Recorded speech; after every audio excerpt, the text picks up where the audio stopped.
How does Google work. इस एक topic को समझने के लिए हमें पहले पिछली तमाम रामलीला को डिस्कस करना पड़ा कि HTML कैसे काम करती है, गूगल के ऊपर मुख्तलिफ रैंकिंग्स किस तरह से आती हैं, कीवर्ड्स क्या हैं, टॉपिक्स क्या हैं, हमें मेटा डाटा को समझना पड़ा, HTML टैग्स को समझना पड़ा। तो इन तमाम चीज़ों को समझने के बाद अब जाके हम इस काबिल हुए हैं कि हम ये समझ सकें कि गूगल कैसे काम करता है। तो जस्ट एक छोटा सा रिकॉलर है कि जब हम यहाँ पे कोई कीवर्ड सर्च करते हैं तो गूगल के एल्गोरिदम के मुताबिक, गूगल के अपने कोडिंग के मुताबिक इसके अंदर रैंकिंग्स आ रही हैं मुख्तलिफ वेबसाइट्स की। ये गूगल ने डिफाइन नहीं किया हुआ कि कौन सी वेबसाइट कब और किस टाइम पे ऐसे सामने आएगी।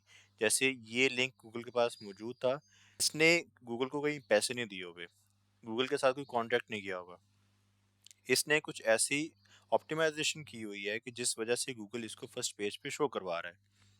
सो एक कीवर्ड के ऊपर जो ये रैंकिंग्स आ रही हैं कि कौन फर्स्ट पेज पे होगा, कौन सेकंड पेज पे, कौन थर्ड पेज पे, ये गूगल के एल्गोरिदम की मदद से हो रहा है।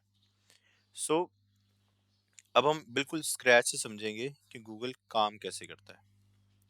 अगर आपको ये एक टॉपिक समझ में आ जाए तो उसके बाद आप गूगल को मैनिपुलेट कर सकते हो, गूगल की रैंकिंग्स के साथ खेल सकते हो और तमाम ऑप्टिमाइजेशन आपके समझ में आ जाएंगी।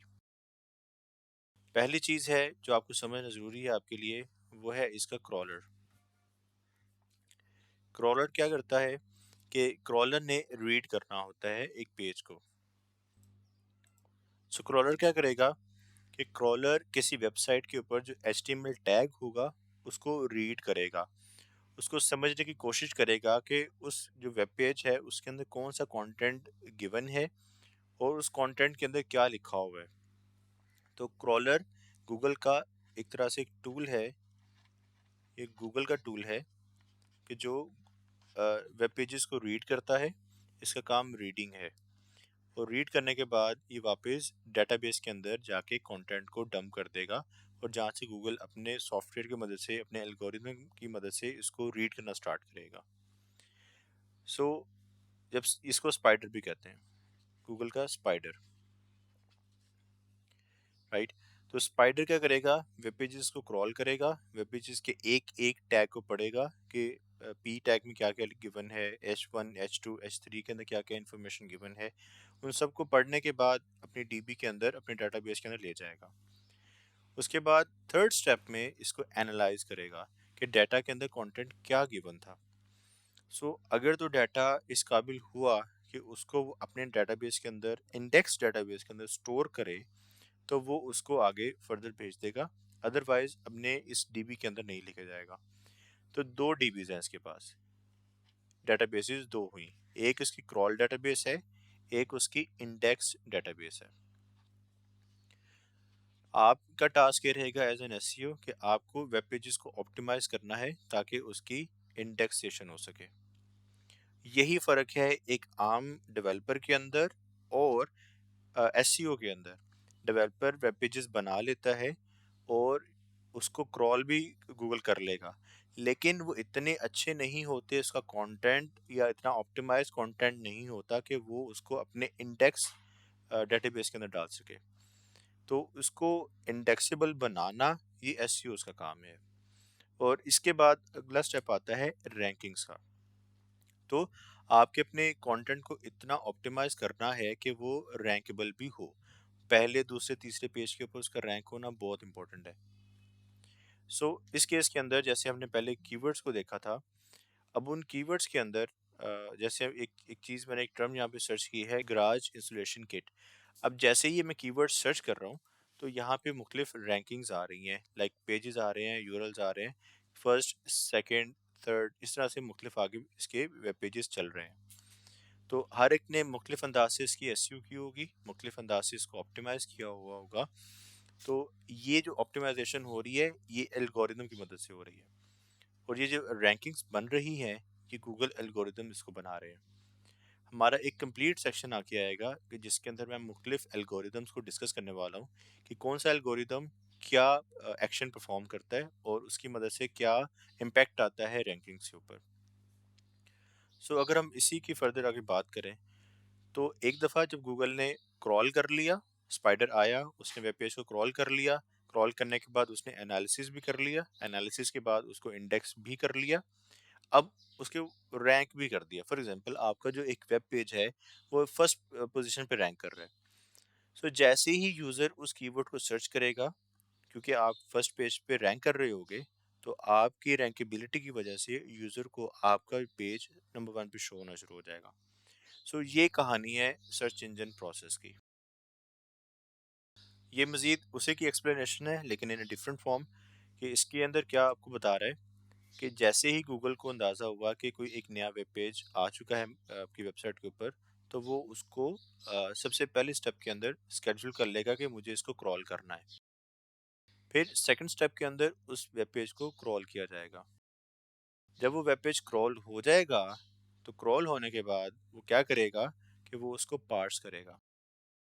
पार्सिंग का मतलब ये है कि जो कंटेंट गिवन था टाइटल टैग्स और एचटीएमएल की सूरत के अंदर, वो अपनी समझ के लिए, अपने सॉफ्टवेयर की समझ के लिए उसको पार्स करेगा, यानी उसको कन्वर्ट करेगा। कन्वर्जन समझ लो, कन्वर्ट करेगा कि जो उसका सॉफ्टवेयर समझता है। यहाँ पे डिफरेंट सॉफ्टवेयर होगा गूगल का बना हुआ, कि जो जिसको एक स्पेसिफिक फॉर्मेट के अंदर कंटेंट चाहिए, तो पार्सर उसको स्पेसिफिक फॉर्मेट की सूरत के अंदर कंटेंट प्रोवाइड करेगा, और ये सब होगा पार्सर की मदद से। तो पार्सर उसको क्रॉल्ड यूआरएल डेटाबेस के अंदर डाल देगा, और उसके बाद एक अगला स्टेप निकलता है इंडेक्सेशन का, इंडेक्सिंग का। अगर तो आपका कंटेंट इंडेक्स होने के काबिल हुआ, यानी कि आपका जो कंटेंट है वो क्वालिटी कंटेंट है, और वो इंडेक्सेबल है और उसको इंडेक्स होना चाहिए, तो वो गूगल के इंडेक्स में आ जाएगा। और जैसे मैंने बात की, इंडेक्स डेटाबेस के अंदर उसको उसका पार्ट बना दिया जाएगा। जैसे ही यूज़र कोई क्यूरी सर्च करेगा, तो गूगल उसको वो पेज दिखा देगा। अब जैसे हम एक एग्जांपल से देख लेते हैं इसको, कोई पेजेस इंडेक्स हैं या नहीं। सो लेट्स सपोज हमारी वेबसाइट है garagemastery.com। अब इसी की एग्जांपल के अंदर हम डिस्कस कर लेते हैं कि कौन सा पेज इसका इंडेक्सेबल है या नहीं। अब इस फेज के अंदर अब तक ये वेब पेज, ये पूरी वेबसाइट एज ए होल, इसके में कोई भी कंटेंट ऐड नहीं हुआ। अगर मैं जैसे इसकी एग्जांपल ले लूँ, तो मैं ये देख लेता हूँ कि क्या ये वाला पेज इंडेक्स है या नहीं। तो ये चेक करने के लिए मुझे क्या करना होगा कि मैं यूआरएल को कॉपी करूँगा, और उसके बाद यहाँ पे लिखूँगा साइट कॉलन और यूआरएल पेस्ट कर दूँ। तो जनाब देखो, ये वाला वेब पेज इंडेक्स नहीं है। गूगल के अंदर क्या रिजल्ट शो हो रहे हैं? ज़ीरो। ज़ीरो का मतलब है कि इसके ऊपर कोई भी पेज इंडेक्स नहीं हुआ। इसके बरक्स अगर मैं इसी वेबसाइट का होम पेज देख लेता हूँ, मैं यूआरएल सर्च नहीं कर रहा, मैं इस पर इसका होम पेज सर्च कर रहा हूँ, garagemastery.com। तो यहाँ पे आप देखोगे कि इसका जो होम पेज है वो इंडेक्स हो चुका होगा। वो इंडेक्स इसलिए हो गया है कि मैंने इसके अंदर बिल्कुल थोड़ी सी चेंजेस की थी। इसके टाइटल टैग चेंज कर दिया था, जैसे यहाँ पे इसका टाइटल टैग आ रहा है, और यहाँ पे मे भी इसका टाइटल टैग आएगा, देखो, गराज मास्टरी डैश भी ये गराज मास्टर। तो ये इसका मैंने इसका सिर्फ टाइटल टैग चेंज किया था, और इसके अंदर कोई भी चेंजेस नहीं की। तो गूगल ये समझ रहा है कि ये इंफॉर्मेशन सम हाउ इम्पोर्टेंट है इस वेब पेज के हवाले से, तो उसने उसको इंडेक्स कर दिया। इंडेक्स का मतलब ये है कि ये गूगल के इस वेब पेज के अंदर शो होना शुरू हो जाएगा। मैं इस वक्त रैंक होने की बात नहीं कर रहा, मैं इस वक्त बात कर रहा हूँ इंडेक्स होने की। तीन स्टेजेस निकले हमारे सामने, हमें यहाँ से पता चले तीन स्टेजेस कौन कौन सी। पहली स्टेज है क्रॉल होने की, कि आपका वेब पेज क्रॉल हो रहा है या नहीं। सो पहली चीज़ निकली, पहली चीज़ है क्रॉलिंग, कि आपकी वेबसाइट रीडेबल है भी या नहीं। अगर आपकी वेबसाइट रीडेबल होगी, तब वो नेक्स्ट फेज में जाएगी, वो होगी इंडेक्सेशन। क्या आपकी वेबसाइट इंडेक्स में आ रही है या नहीं। अगर आपकी वेबसाइट गूगल के अंदर शो हो रही है, तो इसका मतलब है कि आपकी वेबसाइट इंडेक्स हो रही है। क्रॉल का मतलब ये है कि आपकी वेबसाइट रीडेबल है या नहीं। तो ये इन्फॉर्मेशन आपको मिलेगी गूगल के सर्च कंसोल से। जैसे हमने कल भी देखा था कि सर्च कंसोल के अंदर इसके अंदर हम चेक कर सकते हैं कि वेबसाइट की परफॉर्मेंस क्या है। तो परफॉर्मेंस के लिए आपको देखना पड़ेगा गूगल सर्च कंसोल, राइट। और तीसरे स्टेप के अंदर ये चीज़ आती है जिसको हम कहते हैं रैंकिंग्स, कि हमारी वेबसाइट क्या पहले 10 पोजीशन पे आ रही है, जिसको हम बोलेंगे पेज 1 पर आ रही है, या मे बी 23rd पोजीशन के ऊपर आ रही है, तो हम बता सकेंगे कि इसकी रैंकिंग 23rd है।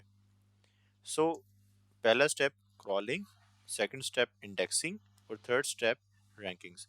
तो आपको स्टेप बाय स्टेप इसको लेके चलना है। अगर आपकी वेब पेजेस स्क्रॉल नहीं हो रहे तो उसके अंदर टेक्निकल एसईओ का मसला है। अगर आपकी वेबसाइट क्रॉल हो रही है तो इसका टेक्निकल एसईओ बिल्कुल ठीक है। अगर उसकी इंडेक्सेशन के अंदर मसला आ रहा है तो उसके कंटेंट क्वालिटी का मसला है। तो उसके अंदर आपको कंटेंट क्वालिटी को बेहतर बनाना पड़ेगा, राइट। और अगर रैंकिंग्स का मसला है तो आपको उसकी ऑन पेज एसईओ करनी पड़ेगी, प्लस क्वालिटी कंटेंट चाहिए, आपको मज़ीद क्वालिटी को इम्प्रूव करना पड़ेगा। सो आपको इन सब चीज़ों को देखना पड़ेगा। साथ ही साथ इसका यूज़र एक्सपीरियंस भी आ जाता है, जिसको हम इन फ्यूचर ख़ास तौर पे डिस्कस करेंगे, राइट। तो again crawling, indexing and rankings.